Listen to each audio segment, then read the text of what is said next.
Hello, everyone. My name is Nasir Qureshi, a realtor daddy. I'm a licensed agent in the state of Texas, practice residential and commercial real estate, and also a solo advisor, an author. And this is for our Wisdom Wednesday, another great episode. And we have lined up very special expert and dedicated uh, professional in the real estate industry. We are very delighted to have her and bringing some more value and information for our viewers. So welcome, Miss Mary Love, to the show. Thank you. I'm delighted to be here. Appreciate it. So what a privilege and what an honor to have you, and you're able to give us some time to get to know you and learn a few things from you and what you do. So tell us, who is Mary Love and where is she from and where she's joining us from? Yes. So I live in Asheville, North Carolina, and I am an environmental scientist, building scientist turned realtor in 2003. So my passion has always been about building science, and that has led me throughout my entire real estate career. Wow, environmental scientist. What that is heavy.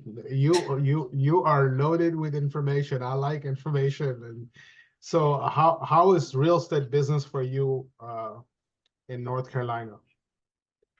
So it's pretty much, Asheville is a very popular area, and we have a huge housing shortage. So it, we are still in multiple offer situations, and I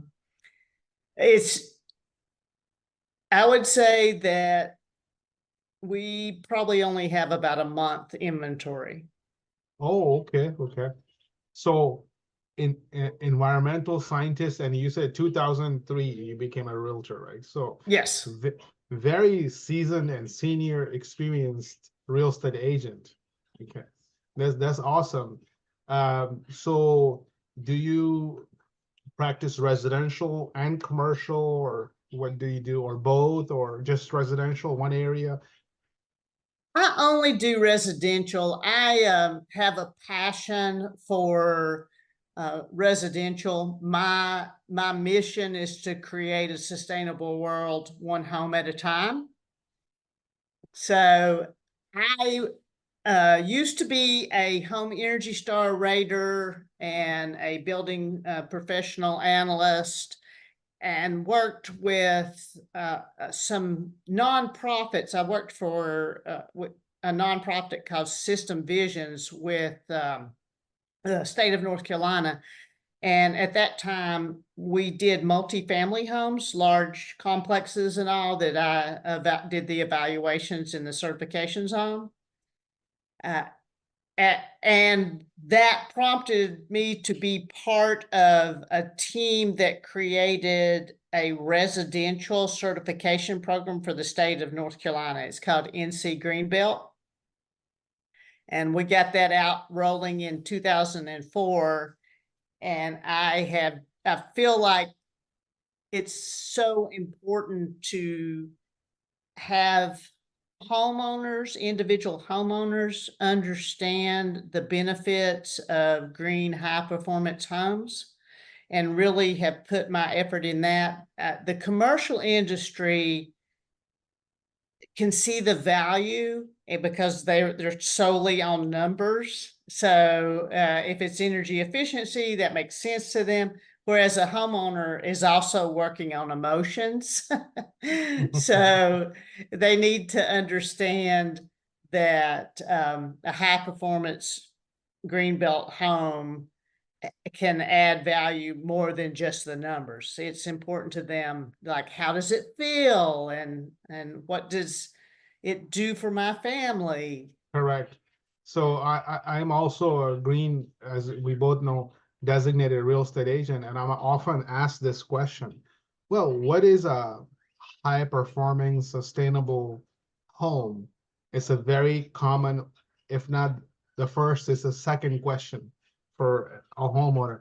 Could you a little bit please elaborate for the current and the future viewers? What does that mean by sustainable or high performing home? For the most part, it is traditionally a house that has been built with that intent initially. I'm really big into the certification programs because there's a third party rater who is verifying that everything that the builder says that they're doing has actually been done. And so with a certified home, most programs start with the site plan and look at it and say, does building the house that you want to build, does it fit this lot? Does it work with the land? And then they start with taking into consideration the current vegetation that's on the land and how are they going to disturb that land. Are they going to save any trees or are they just going to cut them all down? Those are considerations at the very first. And a lot of people don't understand that thought goes into the house before they even break ground. And then the next features, of course, is dealing with the building envelope, where they do the foundation and the framing. The foundation, they take into extra consideration about moisture, and most high performance certified homes have done some additional work to ensure that there's not going to be mold in a house at any time. And then in the framing components, it's about, you can have framing that is designed in a way where it can save on the amount of lumber that's used in the house, and as well as setting it up in a good position for installation and for running the plumbing and the electrical. So all of that goes into the thought before it is ever built. Right. So I'm pretty sure you come across some challenges, and especially an industry, construction industry. Okay. I'm very carefully saying this, where mostly that construction or home building industry is male dominant industry. Okay. And we sometimes have some challenge that do you have a sometime challenge to a male or female, anyone, that, well, we know our thing, we know our business, you just like you informing us, suggesting us, and why, from where you're coming from. Do you ever come across this kind of a challenge sometime, regardless the gender? Um, Absolutely. More so when we were starting this. I worked for a nonprofit with the certification program, and my job was to actually encourage builders to practice the certification program. And that was in 2004. And back in 2004, high performance green homes did not have the popularity that they do today. So I most certainly got, well, my granddaddy did it this way, that's how I'm going to do it too. Correct, yeah. Fortunately, we have enough science available to prove, and studies that have been done to prove how a house can perform better. And so I was fortunate enough to have some champions to get started with their program, and they built really good houses in the first place. So it wasn't a stretch for them to go through the certification process. And once they found out that it wasn't as hard as they thought it was going to be, they were all in. Okay, yeah. So the science, it really helps us a lot.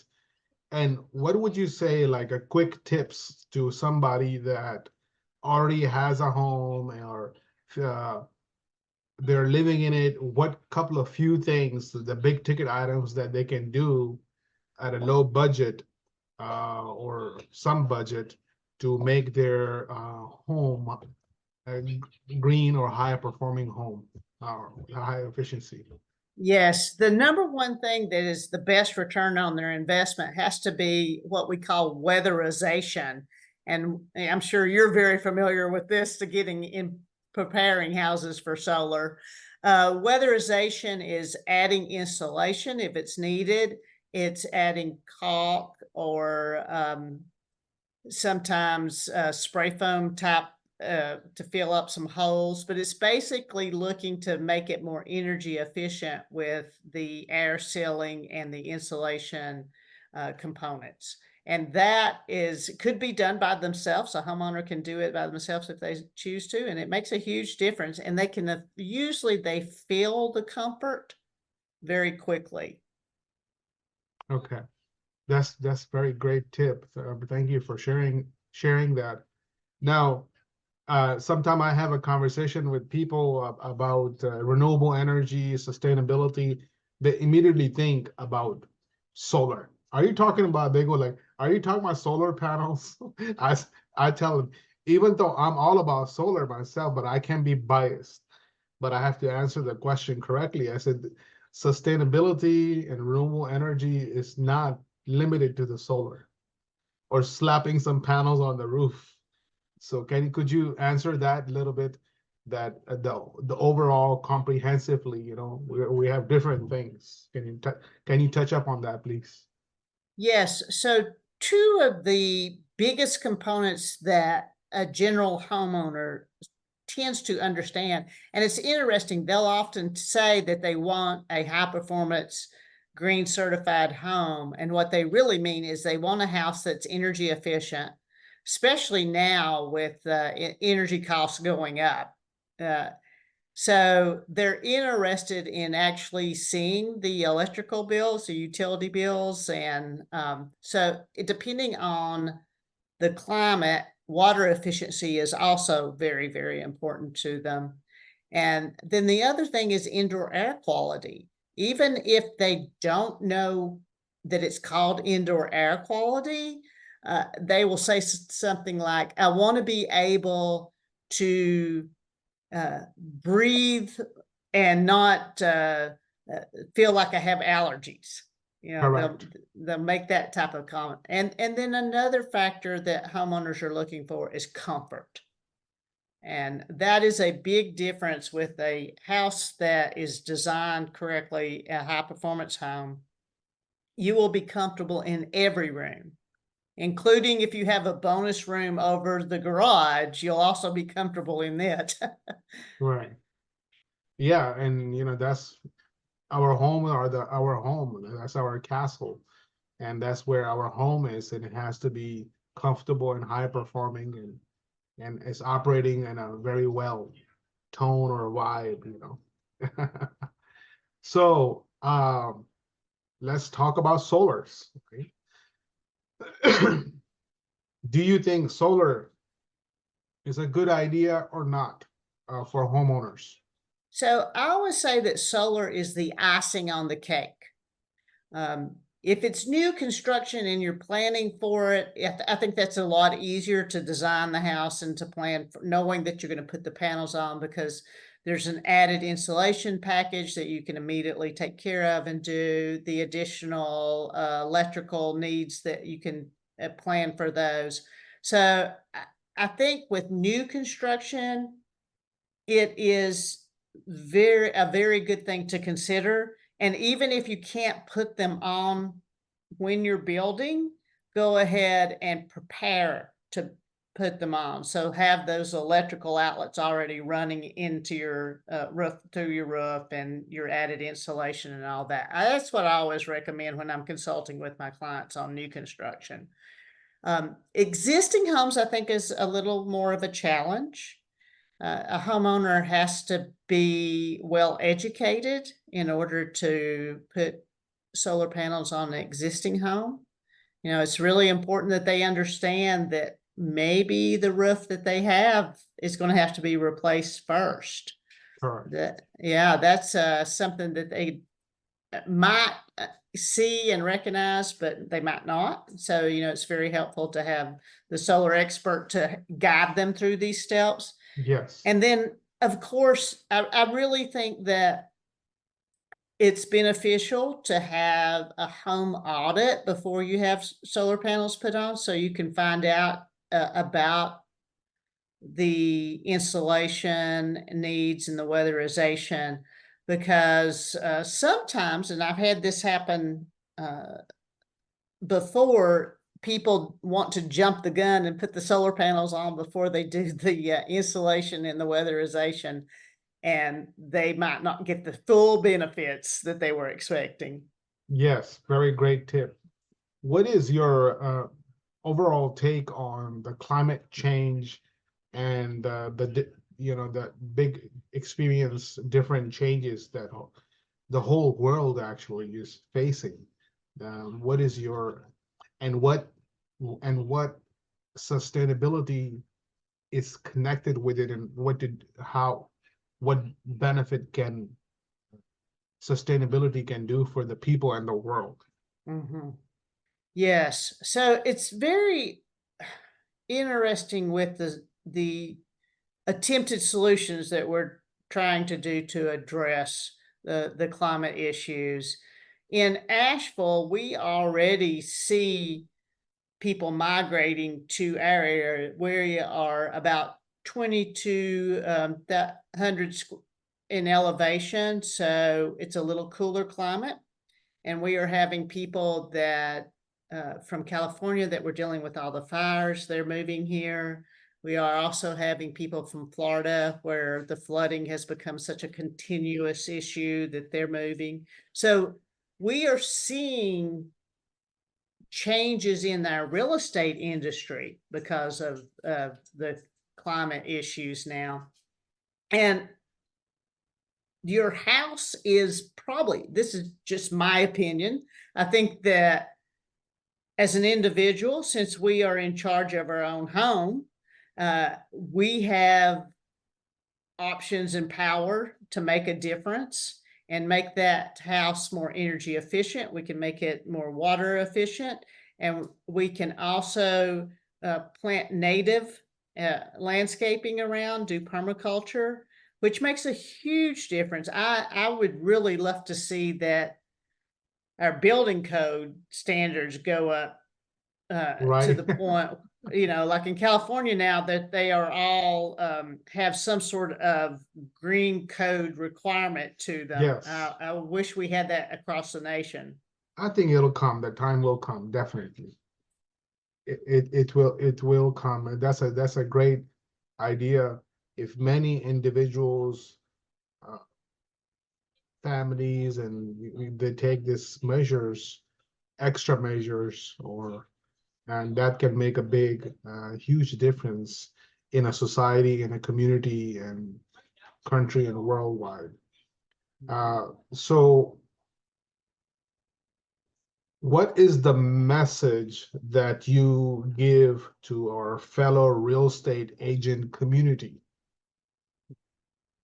to learn about sustainability and things like this? Like, I mean, we all know, let's be comfortable with this, that as a real estate agents, we have to do certain CE classes and some courses to renew our license and things like that.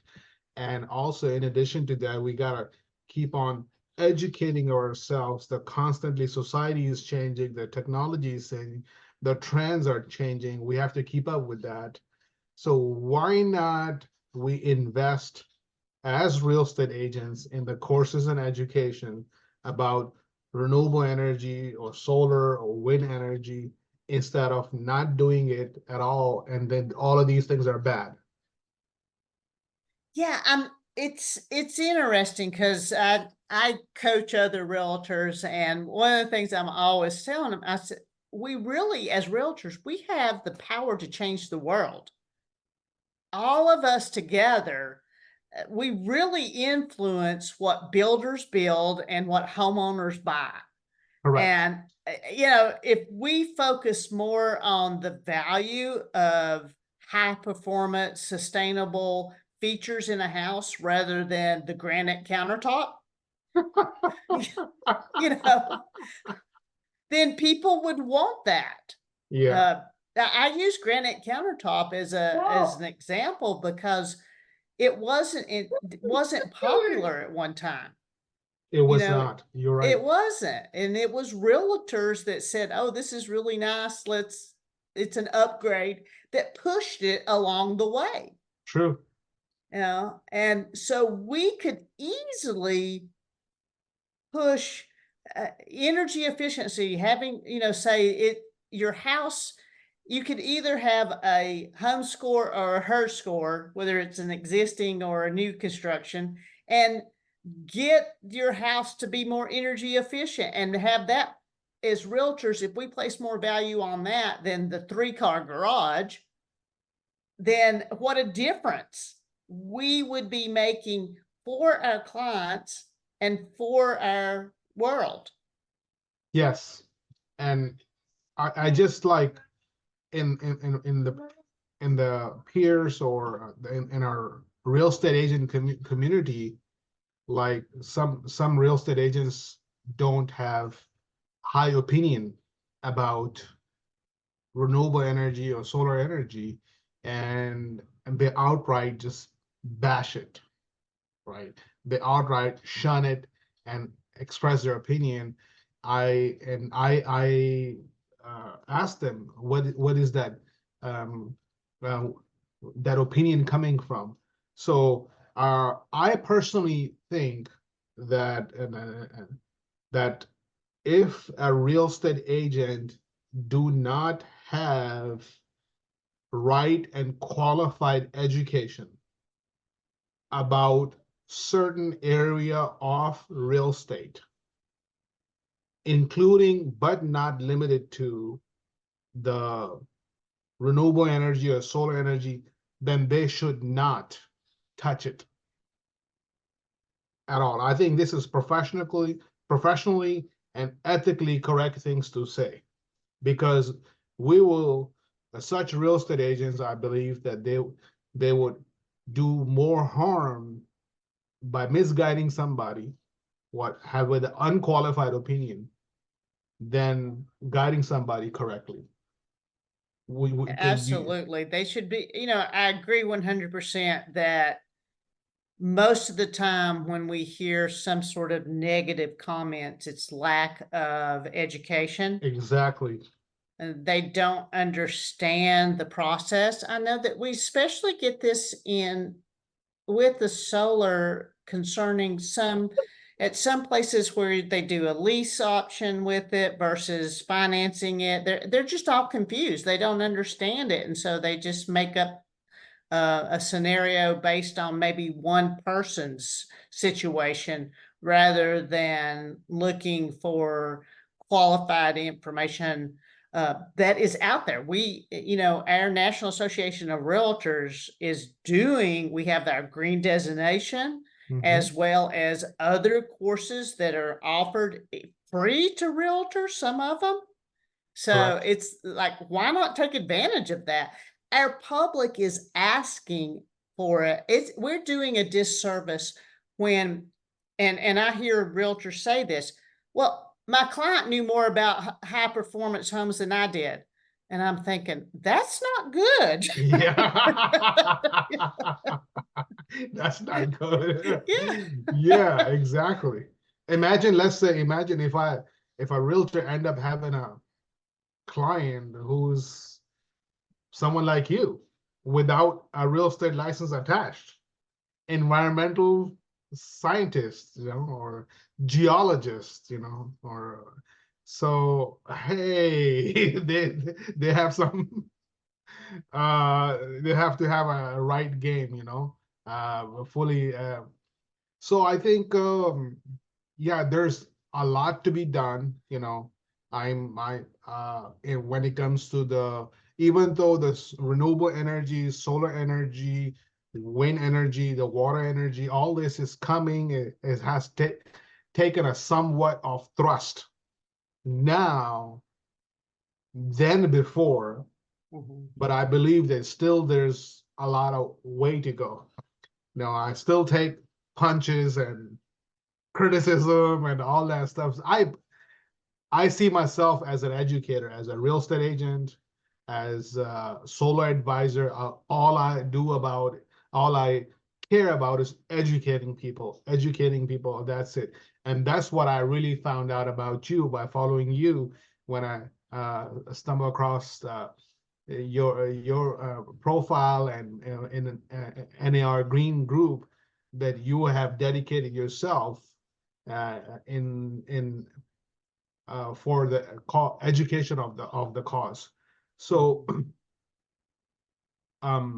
what couple of tips or advice that you would give to other real estate agents if in terms of what to do if they want to like bring up to the speed a little bit towards the sustainability and green cause?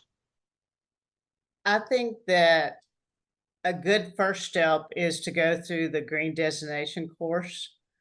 That is a wealth of information, but that's just a first step. Yes. Then after that, they need to continue their education as going along, and then find, I call them champions, that's in there, it's local to them.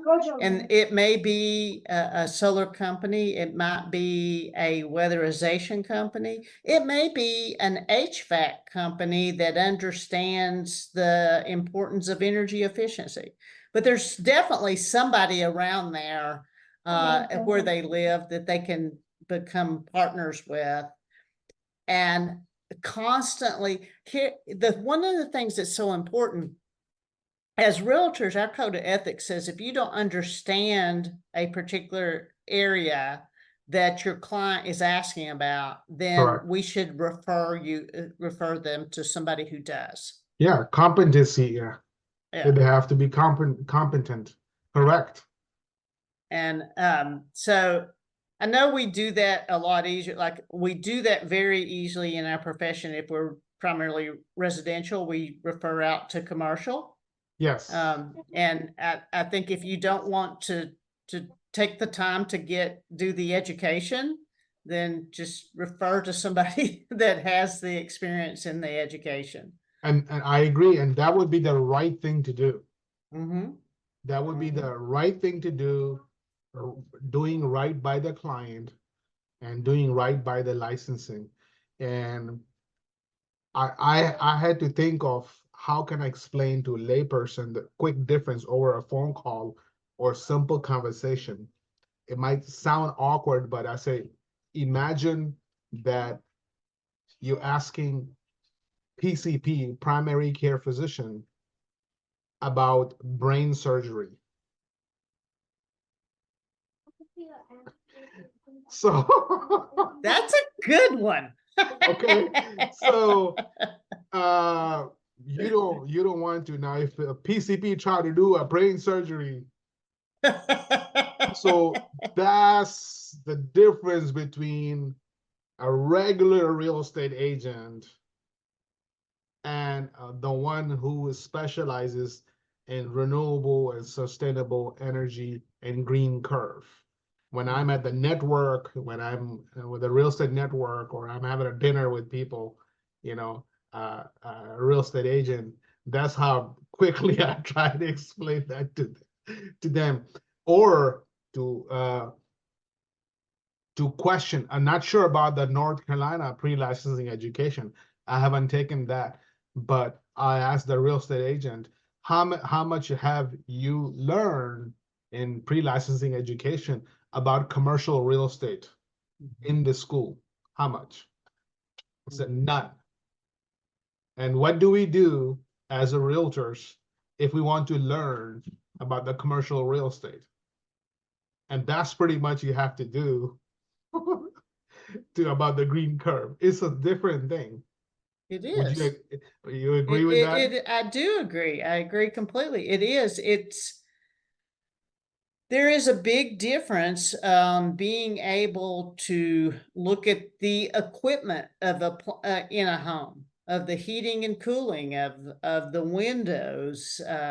You know, there's a big difference with when we talk about this, the sustainability of the cabinets, of how they're built.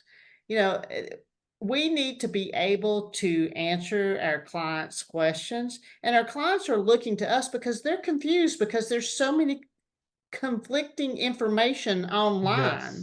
Yes, Yeah. that So is they're so true. looking to us as the experts to help them understand what they need to understand. Yes.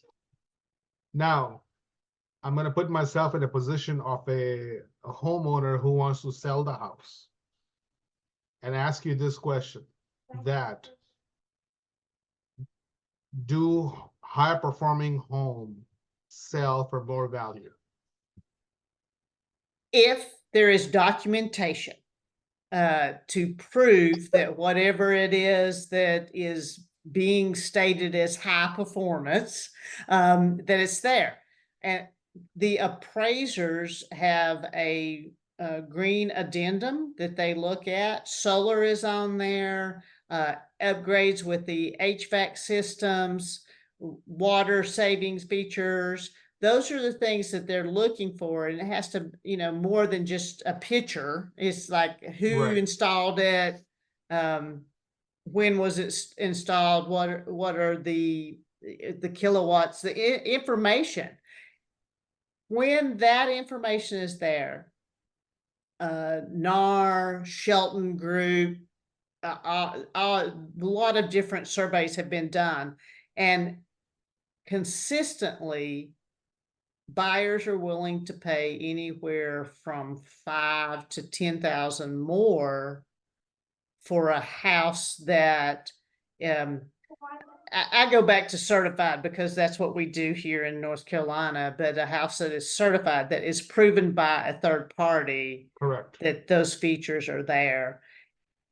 We are starting to see some awareness within the public of the HERS score. We have that on our MLS, the HERS score, Yeah. and that's becoming of some values as we are seeing electric costs go up. The Yes. HERS score is becoming more and more important. And I do think that the savvy buyer can do the math. Yes. And we are seeing there are a few lending programs out there that actually give added value to homes that are Energy Star certified, that have the solar panels, that are doing what they need to do to improve the energy savings, can offset some of the cost factors for the mortgage. Fantastic. Now, also, I asked this question, that do you think the appraiser, especially the lender's appraiser, do they have to be green certified or know what they're doing, right? So can you touch up on that, please? So that is actually an area that our industry it needs more help with than with the realtors. They really do, yes. Yeah. I'll give you an example. I have my builders or the HERS rater complete the green addendum for when we get ready to list, for the appraiser, so they can see it and have all that information there. Mhm. And most of the time I have to walk them through to let them understand what that information is, and then how how we were taught that appraisers are supposed to use it. Yeah.